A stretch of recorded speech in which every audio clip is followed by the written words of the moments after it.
Hello, everybody. A very, very warm welcome to all of you to this webinar on two most important skills, inference and assumption, on the GMAT CR questions. Once again, a very, very warm welcome from GMATWhiz to this webinar on the two very, very basic, very fundamental skills that you need on GMAT CR.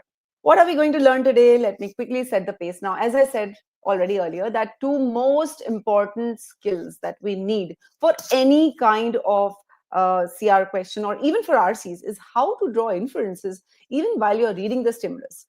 All right, not to wait when you see the question stem and then you're going to draw the inference. No, it would be best if you could draw the inferences as you're reading the sentences. Second is, oftentimes students come to me during my private tutoring sessions and they tell me, I don't know how to identify assumptions, or I don't know how to pre-think any assumption. So I'm going to teach you today how to spot assumptions even while you're reading the stimulus. What are the kind of questions you should ask so that you come up with the right kind of assumptions? All right. And we will solve a couple of hard inference and assumption questions through all of this. So are you excited, guys? So the first thing is, if you want to draw the inferences correctly, you need to learn how to analyze the stimulus correctly. All right. It isn't enough just to read the sentences. It is important to have a particular way to read the sentence and draw the inference. And that's what I'm going to show you today with the help of this question. Here's the question. I want all of you all to give this a quick shot. 2 minutes I'm going to give you. In the meantime, I'm going to mute myself while you give this a shot. 2 minutes and your time starts now. Go ahead.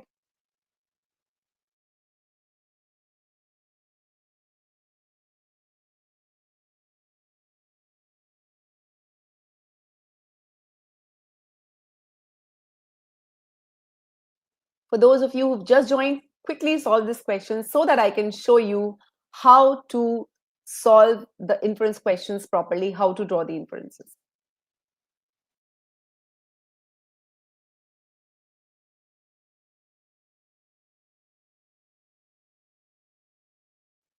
Please do not put your answers in the chat box until I request you to do so. All right. If you have your answers ready, just keep it with you. I'll tell you when to put it in the chat box.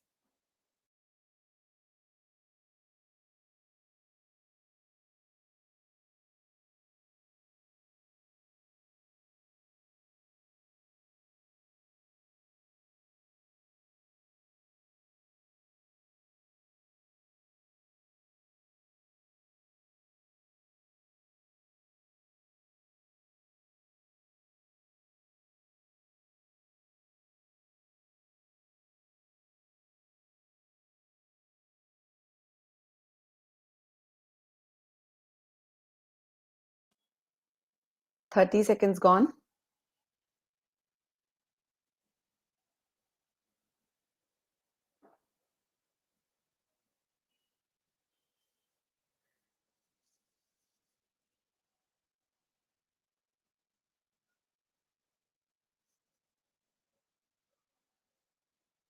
One minute gone.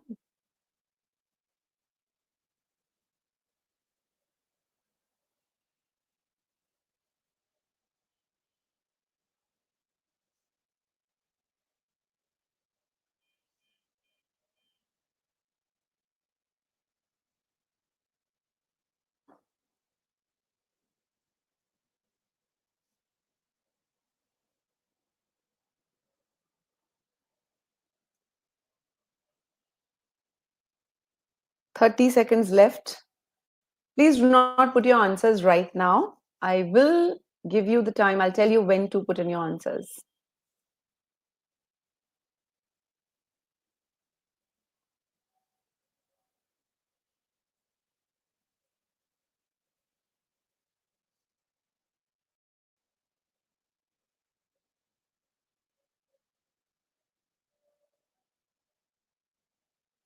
All right.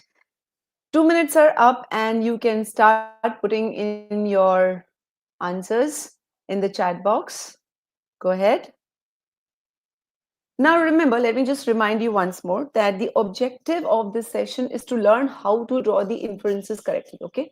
Do not focus on the fact whether you got the question correct or not, whether you got the answer or not. focus on how to reach that answer or how to solve it, because that's what's going to, really help you. So I've got answers from Anurag and Kanika. I'm waiting for answers. Some more answers, please, quickly. Let me look at a few more answers, guys, before I begin my explanation. Because if you're not able to infer correctly, you won't be able to solve any, most of the questions on CR. Okay, I've got Dushyant saying yes. Thank you so much, Dushyant, Kanika, Anurag, for putting in your answers. Mayank says A. So I've got A, D, and E so far. All right, while you're putting in your answers, let me quickly start the explanation. I would love to have some more of the answers, guys. All right. Okay, Neom says C, Pavan says A. And I can see a lot more of you are attending this webinar. So perhaps you're not ready with your answer. So let me get started with the process. Guys, let's focus on the process, okay? The screen and let's have the question on the screen. Here it is. Okay. Now, the first step in properly solving these questions is how you analyze the stimulus. And oftentimes, this is one step we don't pay attention to. We quickly read through the stimulus, giving it the least amount of time, and we tend to spend more time on the answer choices going up and down. And that is the worst thing you can do for yourselves. All right. So, how to read the stimulus such that neither do you waste time, nor do you take too much time, nor do you, have the need to reread the stimulus. So, here I go. Notice how I keep breaking and pausing. For large farms to be as productive as they can be, I would stop here. I wouldn't read the full sentence and I would stop here and I would ask myself, okay, what does this portion really mean? Okay, if I simplify it, we are talking about if large farms want to be as productive as they can be. That means if they want to maximize productivity. Okay, let's read next. Their owners need to invest heavily in expensive machinery. Okay.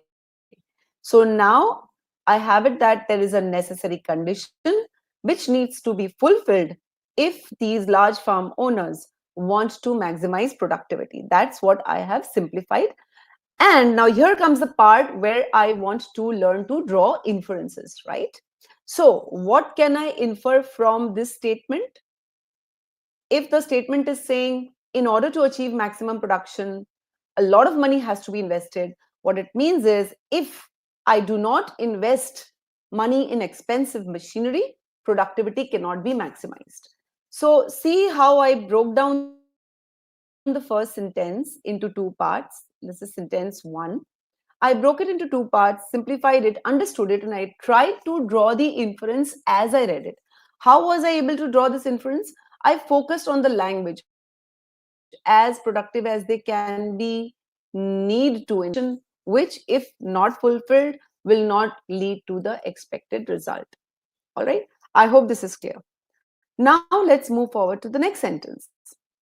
This typically requires them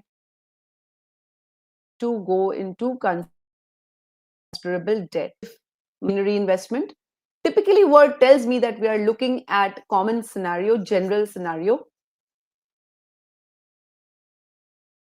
That means, and requires tells me this is another necessary condition required by large farm owners if they want to maximize their productivity. What do they need to do? They have to go into considerable debt. So, if I simplify this, for the expensive machinery, huge loans have to be taken. Have to be taken means if they don't take the loan, they will not be able to buy that expensive machinery from their own pockets. See how at every step I'm able to automatically understand or draw certain small bits of inferences. Guys, in the beginning it will take you time. This process will take you time, but once you learn it, once it is internalized as an intuitive process, you will do better. Okay, so just bear with me. And then I read ahead. Interest on this debt is then a significant fixed cost. All right. So the huge loans are going to add to the burden of the high fixed cost. So these are the two divisions of statement 2. I have finished reading statement 2. I have finished reading statement 1. Now, instead of right away rushing into statement 3, what I'm going to do is I'm going to connect these two. How will I connect it? Notice, it's very mathematical. Maximum production, machinery, machinery, loans, loans, high fixed cost, which maximum production requires the large farm owner to undertake high fixed costs. And that is my inference by adding statement 1 and 2. Please let me know quickly. Yes, guys, because again, remember, we are trying to understand the process. It's not about getting the question correct or getting it wrong. It's more than that. Please let me know if the process so far that we followed is clear to all of you. All right, let's move on. So I finished reading statement 2. Now I'm going to go to statement 3. This high fixed cost makes those farmers vulnerable to operating losses. Vulnerable to means what? At risk. It doesn't mean that this is definitely going to happen. Okay, so final sentence that I have is, if the price of face certain losses because fixed cost. So if I mathematically look at it, A leads to B, B leads to C, C leads to D, and if D is there, in the presence of E, F can happen. Which means if I add all of it, statement 1, 2, and 3, what do I have? What final inference can I draw? If I look at it mathematically, it means in order to achieve maximum production, the farmers can or might have to take a risk. That's the rounded up inference of the entire paragraph. Now, some of you may have been able to reach this inference, some of you may not, but I am showing you the pathway for all other questions that you want to solve. All right. So before moving to the options, I have rounded up my understanding. Now let me move forward to elimination. Remember, the question stem is asking the information above best supports which of the following inferences about large farms. All right. Now notice how I am going to go through the ACE. ACE is answer choice elimination. Notice that we don't call it answer choice selection. The focus will always be on elimination rather than on selection. So how am I going to read the answer choice? They means the large farms, can be highly productive. I'll break here and I'll ask myself, can I infer from the passage that these large farms can be, that means have the ability to be used, they can be highly productive. So this part is definitely inferable. Without being profitable. So I'll again ask myself, is there a chance that despite being highly productive, these large farms may not make profits? Of course, remember, vulnerable to operating losses. If the farm price, if the product price drops, there might be losses. So even the second half of the answer choice can be inferred, and therefore this is the correct answer. While going through the process, I'm going to keep A on hold. I'm not going to reread it 2, 3, 4 times. I'm going to move on to the next option. They can be so highly productive. Okay, can they be highly productive? Yes, we've already established that they drive down the market price. Well, that if the farms are highly productive and the supply increases and the price of the product drops, from the passage we don't know if that is the exact cause of the price drop. Therefore, this is like a might be true answer, and therefore it is not an inference, because an inference needs to be 100% true. Let's move to C. They tend to be consistently profitable. Now I'm asking myself, there is already one situation which talks about vulnerability to operating losses. So this consistent profitability is already putting me off. I might still read ahead. if their owners borrow at low interest rates. So, what if their owners borrow at low interest rates? Now, even if the farmers borrow at low interest rates, they will still have to pay the interest, and the interest will still be a part of the significant fixed cost, and it can still make the farmers vulnerable to operating losses. Therefore, consistent profitability cannot be inferred. All right, let's move to D. They respond to operating losses. And again, I'm going to stop in the middle of the sentence, ask myself, from the passage, do we know what is the reaction of the owners when there are operating losses? Well, we are only taken up to the point of vulnerable to the losses. What happens or how they respond to the operating losses is not discussed. So, this choice is totally out of scope and not the correct answer. See, getting the right reason for elimination will always make you more confident about what is most difficult to eliminate, and that will be your answer. Coming to E, they cannot be profitable. Now, cannot is like never if their owners depend on credit. Well, we do know one situation where there is a risk of loss, but the fact that they'll never be profitable is too extreme. We cannot be sure of this. At GMATWhiz, we call it a hyperbolic choice, and this is incorrect. I want to know from all of you watching, all right, do hit the like button if you are enjoying the webinar, if you find that the process is helpful. And do let me know in the chat box if you have followed the reasons why we eliminated the choices. So the correct answer was A, and the other choices were incorrect either because they were out of scope or they were hyperbolic. All right. Now, what does this entire process teach us? Let me quickly collect things. See, the core problem students make errors is they focus on time. Solve quickly, solve quickly, solve quickly. That is always their uppermost.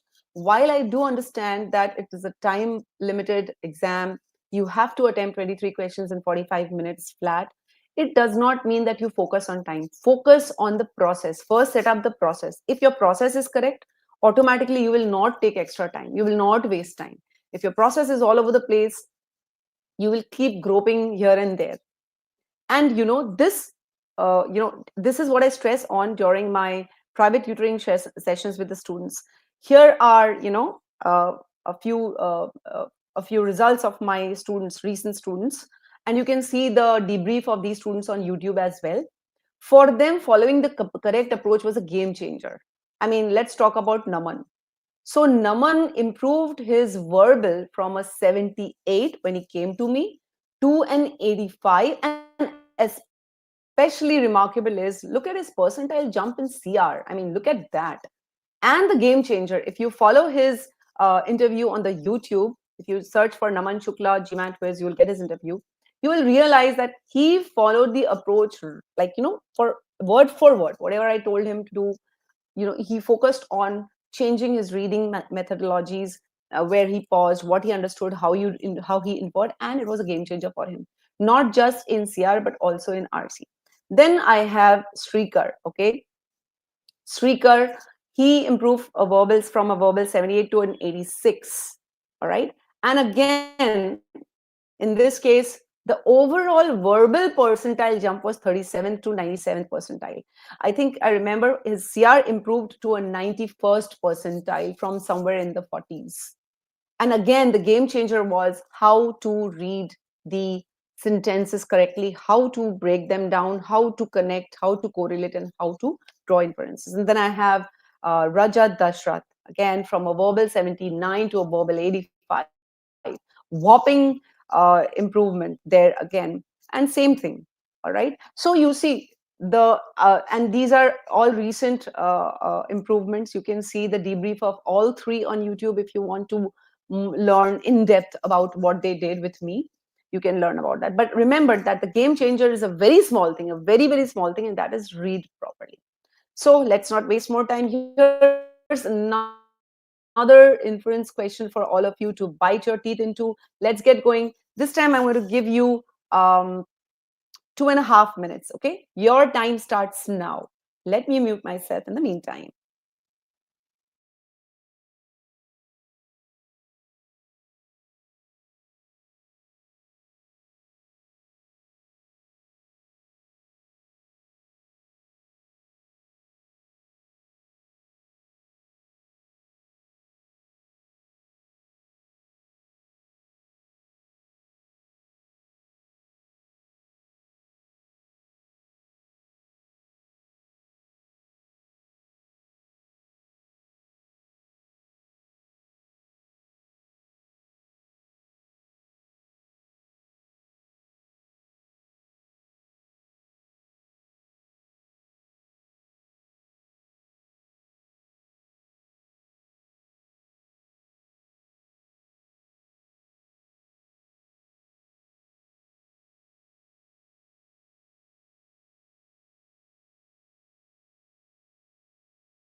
30 seconds. No, you still have a minute, guys. So hold on to your answers.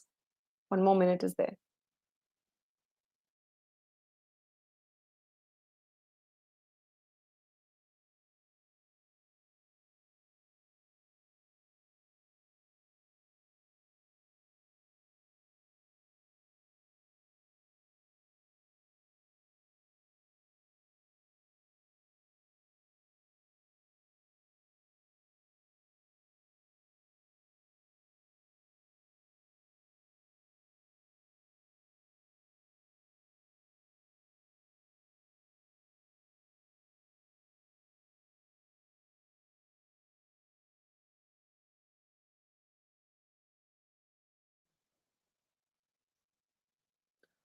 All right, guys, time up.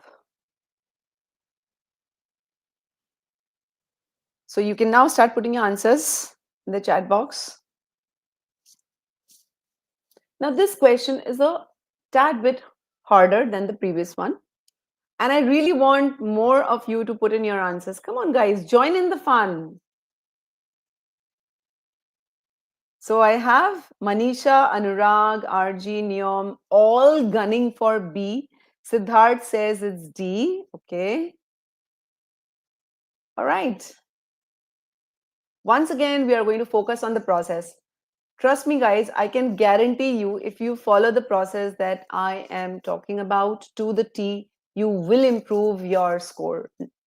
Till date, it has never been the case that a student has come to me and not improved his verbal. All right. All right. So I have Pavan saying it's E, Kanika saying it's D. Wonderful. Thank you so much for that. Before I move ahead, I just want to quickly share two links with you guys. One is the link to the free trial version of the course. If you are interested in our course, you can take a quick peek at the free trial version of the course. I've shared the link on screen with you. And if you're facing any problems with your prep, all right, if you are stuck at a particular score, you've plateaued at a score, you don't know what else to do, you've tried everything else, you can fix a calendly.com call. I'll just share a link. You can set up a call with our strategy experts and talk to them. They will guide you in what you can do. All right. So let me quickly move to explaining how the answer can be reached. And once again, we will focus on the process, how to draw inferences. All right. So here goes. Okay. Let me get started with the action.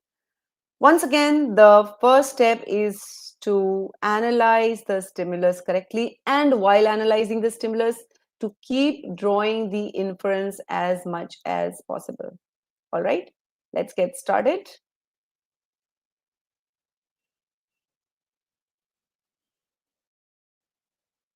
For a trade embargo against a particular country to succeed, I would stop here. Now, there are two things. You might know the meaning of the word embargo, you might not. What if you don't? There are a lot of you out there who might not know the meaning of the word embargo. Should you panic? Is GMAT trying to test your vocabulary? Not really. All that you can do is look at the context. So it's something related to trade, and it is something that is being done against a country. So maybe this is a trade ban or a trade policy against a country. All right. The exact details of the policy, if the question maker wants you to know, he or she will have provided later on. Okay. So for now, trade embargo, let's say it's a trade policy. But for those of you who already know what an embargo is, it's a trade sanction against a country.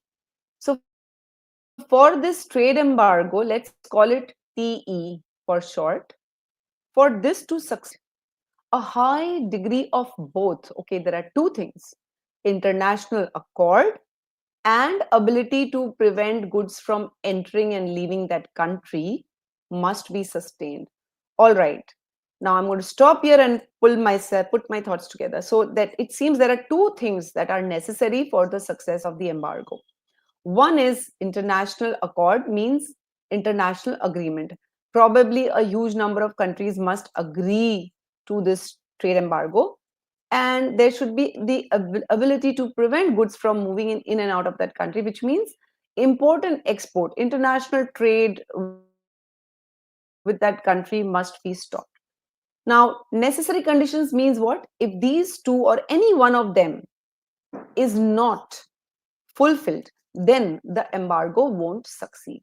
All right? That is the inference we draw, that if conditions not met, embargo won't succeed. Okay? Let's move ahead. A total blockade of Patria's ports is necessary to an embargo. Hold on. So now we are suddenly talking about some place called Patria. And it seems that in case of Patria, there is another necessary thing to an embargo. What is that? You have to block, I mean, we have to block Patria's ports completely. And probably in order to stop the international trade, we need to block the ports. All right. That means for trade embargo to succeed against Patria, I have three conditions: 1, 2, and 3. Okay. But, and this but is a very, very important but. Sorry. Such an action means what? Blocking the ports would be likely to cause international discord. That means if I try to fulfill condition 3, then if condition 3 is met, it is likely to make this condition international agreement, and international disagreement will disturb this. And if this is disturbed, what will happen, guys? Can you answer me in the chat box? What will happen? If this is disturbed, what will happen? Answer me in the chat box.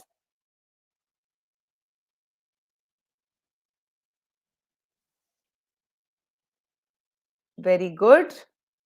Very good, Mayank. Very good, Siddharth. So this is the kind of reading you want to do so that you will anyways find it very easy to arrive at the conclusion. If the third condition breaks the first condition, then the trade embargo will not take place. Okay, that is what we are inferring finally. Trade embargo against Patria may not be successful. And with that, we will move to the answer choice elimination, the ACE. Notice how I don't need to waste time pre-thinking for inference questions, because I am already inferring as I'm reading along, so I don't need to set aside separate time. All right, none of you have marked A, at least none of you have posted A as the answer. But let's see why A is incorrect. Okay. The balance of opinion. Now, hold on. Let me stop here and ask myself, is there a balance of opinion? Discord is opinion, correct? And if there is a discord, it means some people will agree, some countries will agree, some will disagree, right? Some won't agree. Let's call it, let me use a better symbol. Sorry, one second. So let me put a cross here. And we don't know how many will agree, how many will disagree, but the sum total of this net opinion is the balance of opinion. Okay, so we have a balance of opinion is likely to favor Patria. In whose favor it will go?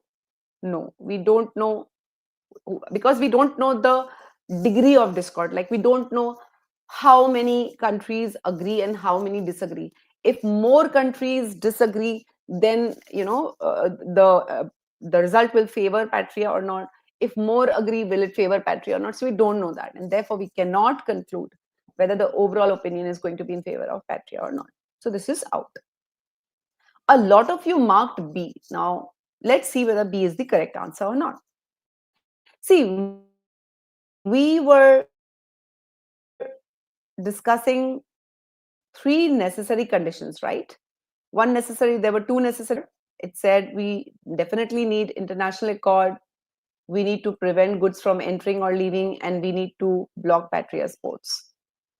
This choice says as long as, this means the only thing that we really are concerned about is international opinion. Is that the case? Not really. And this choice is saying as long as international opinion is all against patria, all means everybody is against patria, this we cannot say. First of all, we know that the bloc not agree. Even in the event everybody agrees, what about goods entering and leaving the country? What about that? So this choice B is a sufficient condition. All right. Choice B is saying the only thing that we need is international opinion to be unanimous. But that we know is incorrect. All right. And therefore, this choice is not the correct answer. I hope that is clear to all of you. All right. I hope all of you who went for B, have understood why this is incorrect. Let's move to C, a naval blockade. First of all, a naval blockade is not mentioned anywhere or do not enter or leave Patria. We don't know. What if there is an air route? What if there is a road route that can still allow goods to enter or leave Patria? So we don't know if the naval blockade is going to work or not. So out. D is per what we already inferred. Any trade embargo against Patria would be likely ensured internationally ensured goods are not leaving. Eventually, there would be international discord and the trade embargo would fail. So, D is the correct answer. You see, if you have been reading your stimulus properly, then you won't take too long to really spot the correct answer. Let's look at E. For a blockade of Patria's ports to be successful, let's ask ourselves, was there any condition mentioned for the blocking? No, there is no condition mentioned, and definitely, so E is definitely out of scope. I hope that was helpful, guys. Neom is asking, is this session uploaded? I think, Neom, the session will be available on YouTube later on in case you are missing something right now. So, guys, how many of you are enjoying this session? Just hit the like button if you are, and you can just type me in the chat box so that I know you're enjoying the session, you're liking it a lot, and that is going to give me more encouragement to, you know. So we've done 2 inference questions. I hope you have been able to understand how to draw inferences as we read along. After every sentence, you need to pause and understand what the sentence is trying to tell you. Okay. Thank you so much, Rugbed. Thank you. Thank you, guys. All right. Let's move to the next question. Now, the next segment of this webinar is going to be on assumptions. A lot of students tell me that I don't know how to come up with assumptions. I'm not able to spot the gaps. I'm not able to spot the missing links between the premise and the conclusion. My advice is very simple. If you read carefully enough, if you ask the right questions, it will not be difficult to spot the assumptions. So there are 2 assumption questions that we are going to solve. Let's get started. Here comes the first one. I'm going to give you 2.5 minutes to solve this. So Manish, sometime is not written together. Sometime means eventually. All right. Your time starts now, guys. I'll mute myself and stop.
30 seconds left.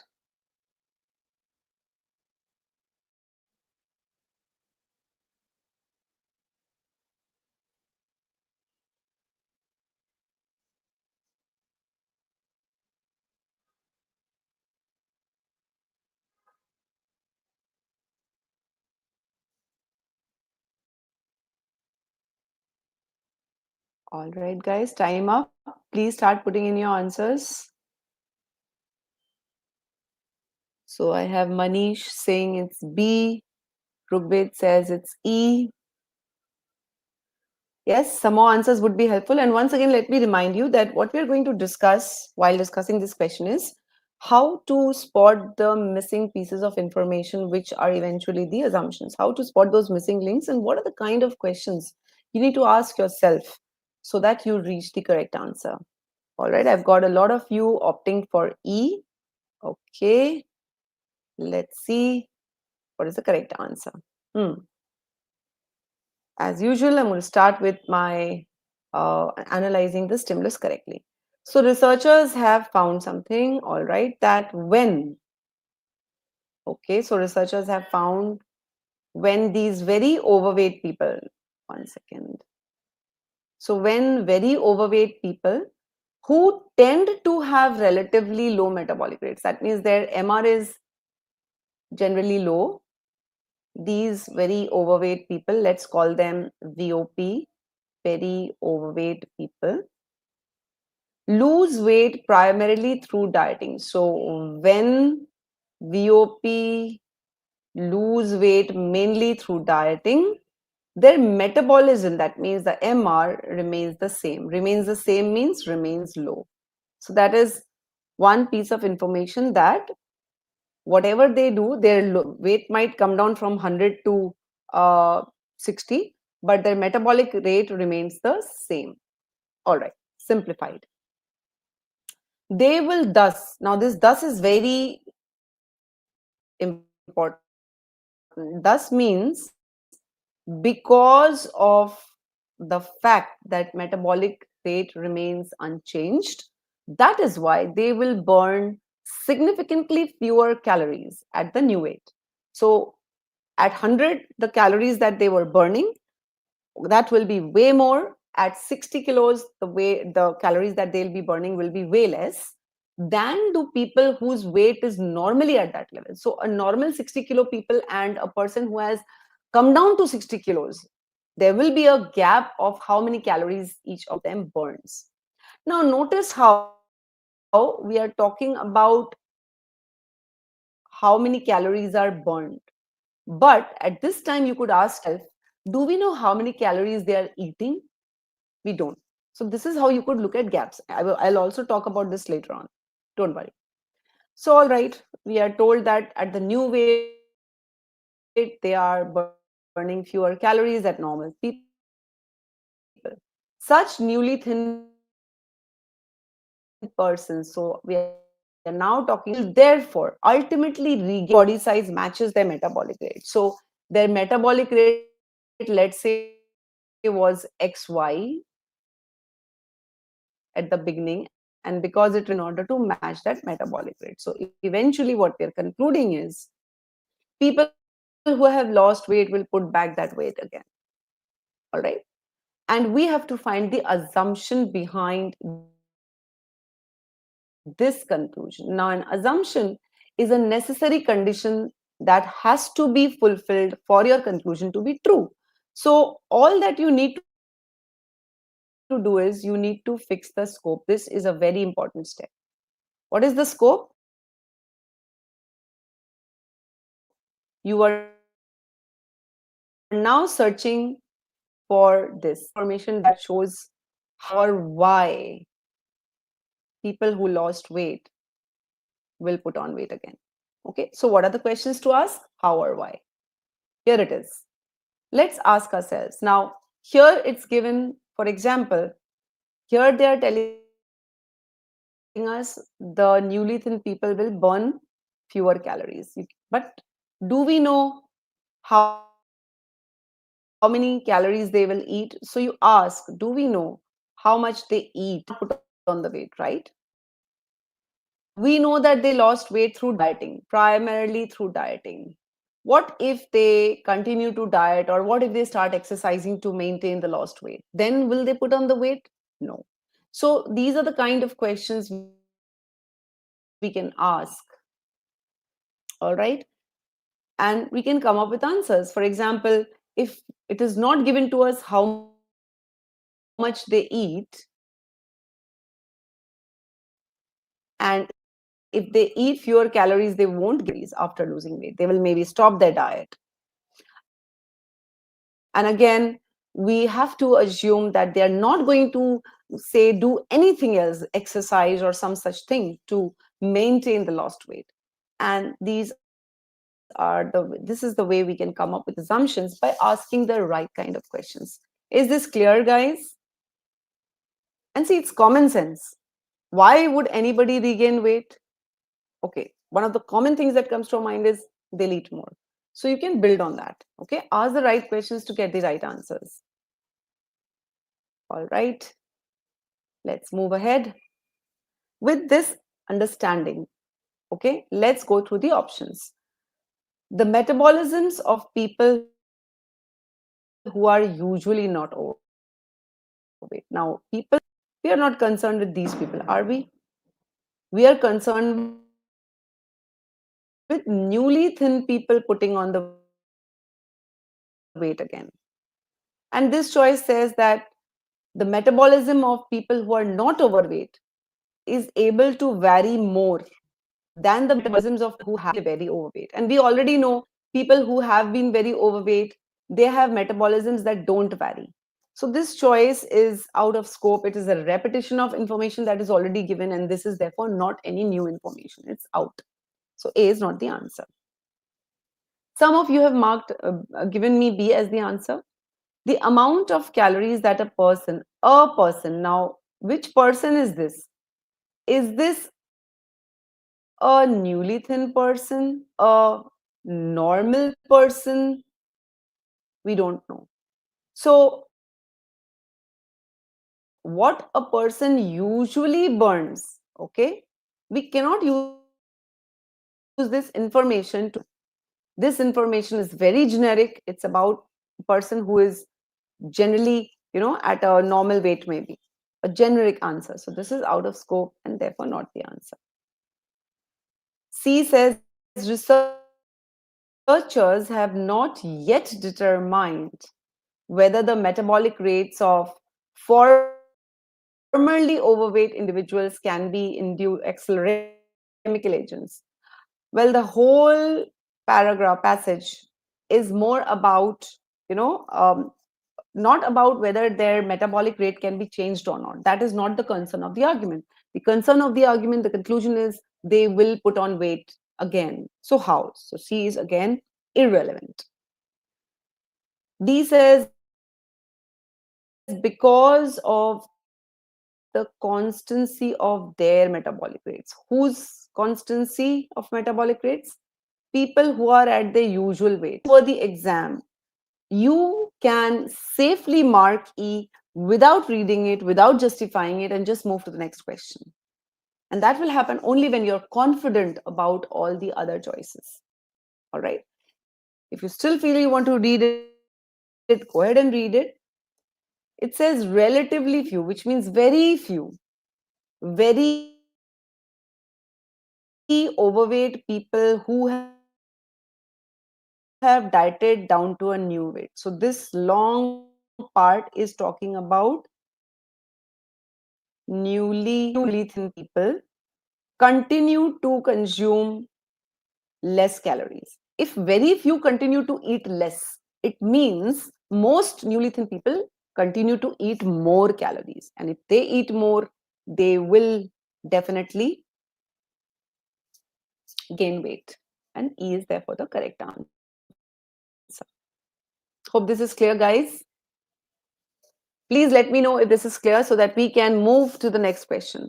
Again, at GMATWhiz, let me share with you that we teach you step by step how to go through the stimulus, how to ask those questions, how to frame those questions.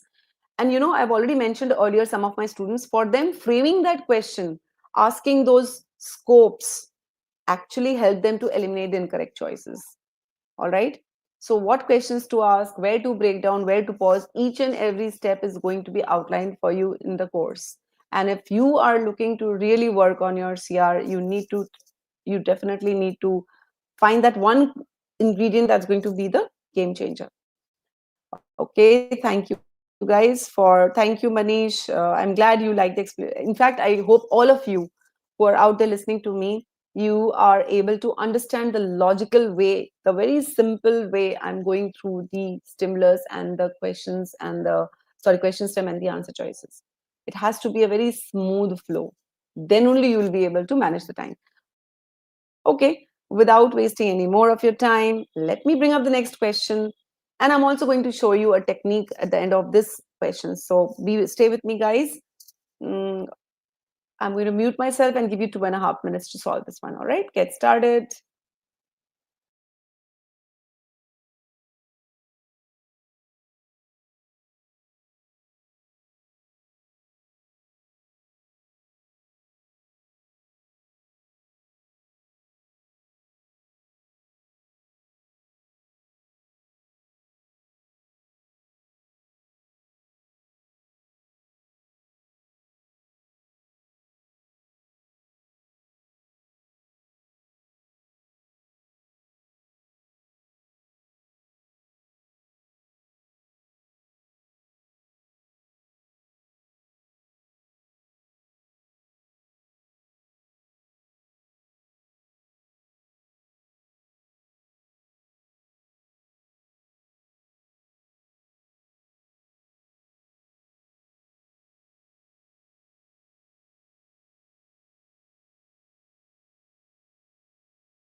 Thirty seconds more.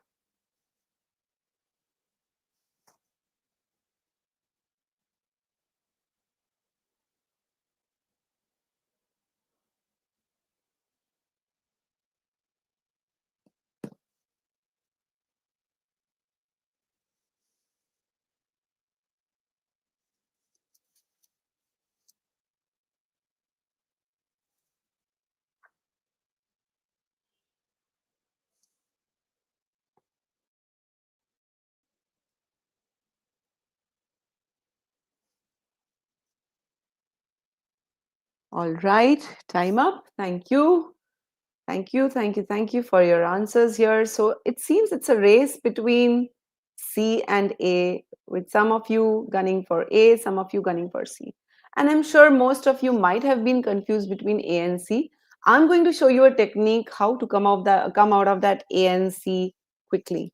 Okay, so let's get set the ball rolling. But just before that, once again, I'd quickly like to share with you those of you who don't know what to do and you're stuck with your prep and you want to really talk to somebody, um, to sort out your problems, to sort out your issues, you can see a link on the screen. You can set up a free call with our strategy experts to discuss the problems that you're facing. You can discuss your ESRs with us. You can talk to us with what you, with the kind of plateau you have hit and you don't know what else to. All right. Okay. So with that, let me get started with the explanation of this question. As usual, our first step will be to analyze the stimulus. A proposed change. Now, a proposed change means the change hasn't been put into effect yet to federal income tax laws. So, we are proposing a change to some tax laws, and this change would do what? It would eliminate, remove deductions from taxable income. And these deductions are for donations a taxpayer has made to charitable and educational institutions. Okay.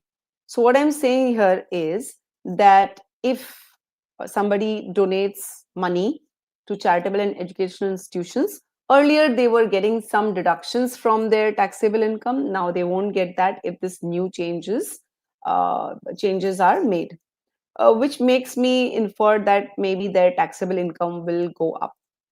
Okay. If this change were adopted, okay, wealthy individuals, now the stimulus is talking about a small category of people, would no longer be permitted such deductions. Which deductions?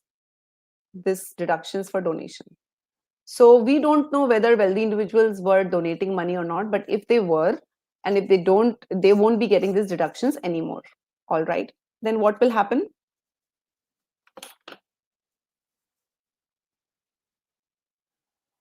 Therefore, so these wealthy individuals won't get the deductions, and because of that, many means, at least one could be any number, charitable reduce services, and some would have to close their doors. So there is an and, not an or. So at least one such institution would have to reduce service, and at least one such would have to close doors. That's the conclusion. My question is asking me find out the assumption behind this conclusion. So my scope, again, remember I said this is a very important question to ask. Very simple actually. Any new information that shows why or how they will need to reduce service, why or how. Let's go and ask this. So let's ask the question. Why would any charitable institution reduce service? Why would they have to close doors? Now, what is the common sense answer? Just the common sense answer. Because remember, an assumption has to be new information. Common sense answer is they won't have enough money. They won't have enough money, they won't have enough funding, and that is why they will need to reduce service and close doors. Let's ask another question on this. Why won't they have enough funding? Because wealthy individuals won't donate as much. In the context of the passage, won't be donating as much money as they were donating earlier. So, see, we can come up with one assumption, we can come up with another assumption. And if you further ask, why will wealthy people not keep on donating as usual?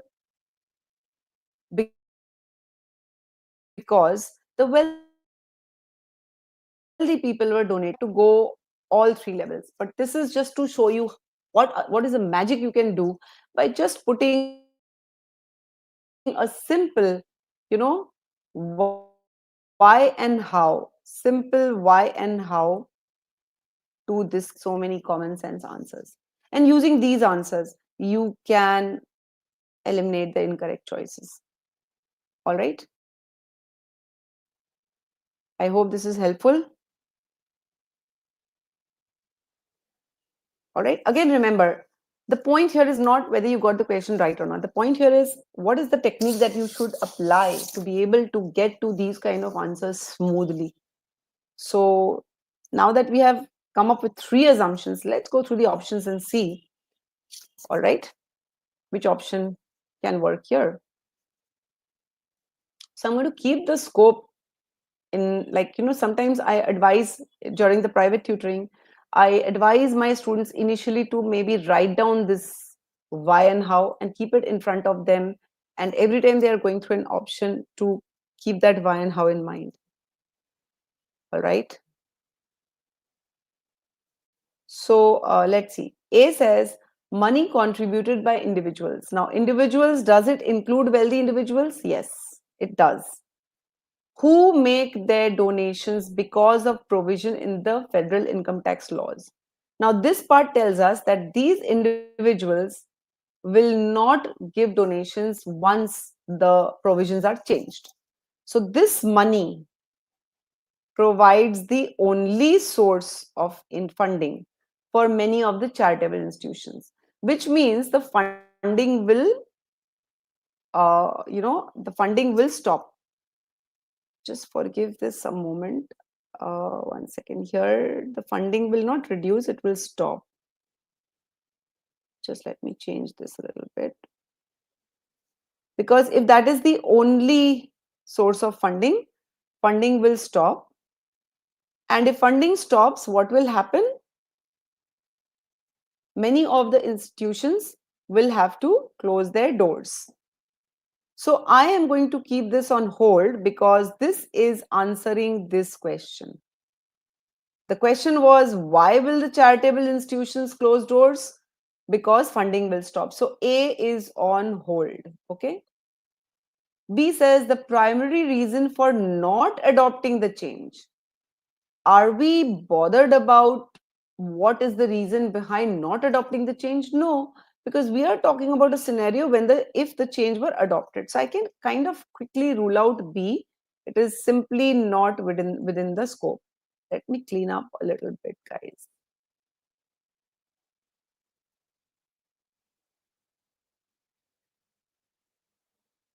Okay. Let's move ahead with option C because that was the next favorite option. Without incentives offered by federal income tax laws. Now, these incentives are what?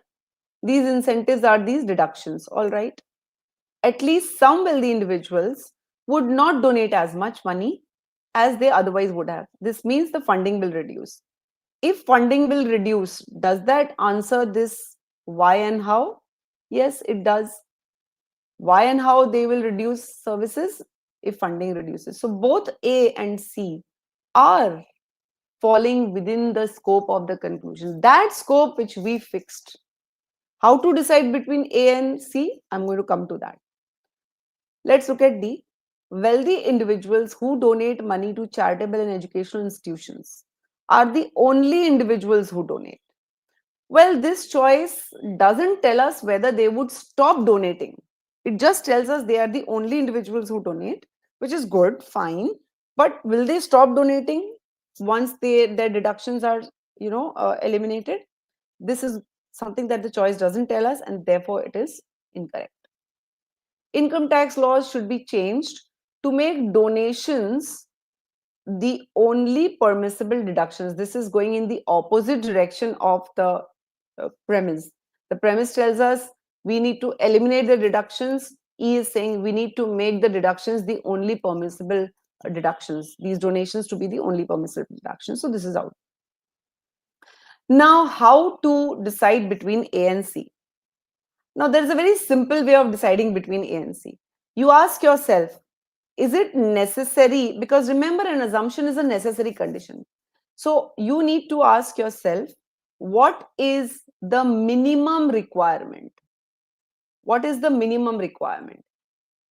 Is the minimum requirement to stop the funding, or is the minimum requirement to reduce the funding? Let's call this A, stop the funding. Let's call this B, reduce the funding. Please answer me in the chat box which of these two is minimum requirement or necessary. Go ahead. It's a very simple technique. Out of A and C, which are both supporting the conclusion, what is the minimum requirement? Do I definitely need to stop the funding, or do I minimum requirements just to reduce the funding? Ask yourself, guys. Remember minimum requirement. Pavan, minimum requirement. sorry, Manish, Pavan, you're right. Manish, minimum requirement means minimum requirement is to reduce the services. So for minimum, I need to reduce the funding. Okay. Siddharth and Manish understand that you need to minimum reduce the funding.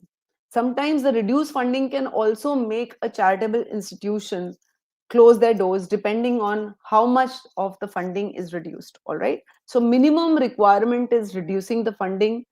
All right. I don't need all the wealthy individuals to stop funding. Okay. This was one way of finding out which is the correct answer. Let's also look at another way, and that is negation. Now, negation means um, using the logical opposite of the given statement.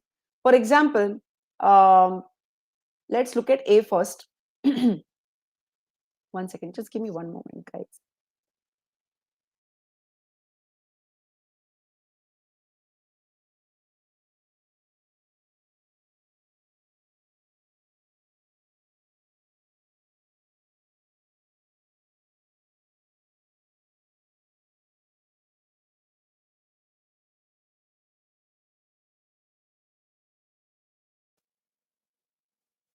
Sorry, guys, I needed that sip of water. So let's negate C. Let's negate A. A says money contributed by individuals who are contributing is the only source. So money is the subject, provides is the verb. I'm just going to negate the verb. I will say does not provide the only source. Okay, does not provide the only source.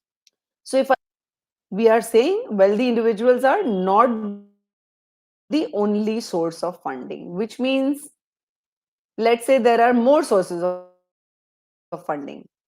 We have wealthy individuals giving funds, we have other sources as well.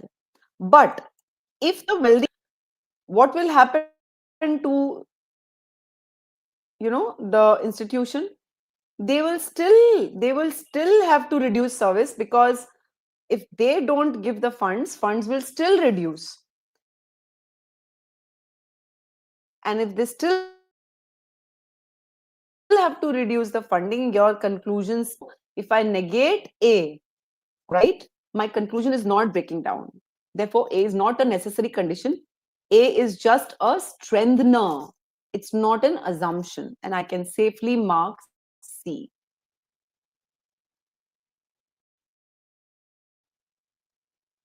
I hope that is clear. So I showed you two ways to get hold of the assumption. Either you ask yourself which of the two is necessary, or you straight away go and negate the verb of any one sentence and check it out. I hope that was clear, guys. And once again, let me point out something very important to you. Do not run only after the time. Don't think only about the time. If you focus on solving quickly, you will lose the logical aspect, you will lose track. In the exam, you will panic, you will take more time. So focus on setting up the right process so that your accuracy improves. If accuracy improves, then next comes the timing. And if your process is right, your timing will improve, guys. I can bet on that. And get in touch with us using those credentials. And in fact, let me quickly share once again the calendly.com link so that you can set up a call with our strategy experts. And I'm here if you have any queries. Dushyant is asking, would it be right to say that since answer A requires us to make one more assumption? Very good, Dushyant. Yes, you can say that. In fact, that's an interesting question that you have brought up, Dushyant. I always tell my students that always look for the option for which you have to make the least leaps of assumption. Sometimes I found that even the official questions, a certain amount of assumption has to be made.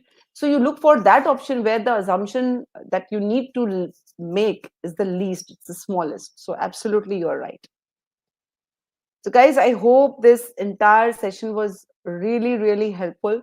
You learned strategies that you will be able to implement. It's not rocket science. All it needs is you do it consistently. So, consistently apply the strategy. Make sure that every time you solve a CR question, you solve it in a particular manner. And that is going to help you set up the process. Thank you so much, guys, for giving your valuable time. Um, Really important for us. And I hope that this session is going to give you a fresh perspective on how to do well on the GMAT inference and assumption CR questions. I'll be again seeing you on the 1st of May with another session in the series of CR questions on the GMAT. So, till then, guys, take care and do hit the like button if you really enjoyed the session. Bye bye. Take care. See you again. Happy learning.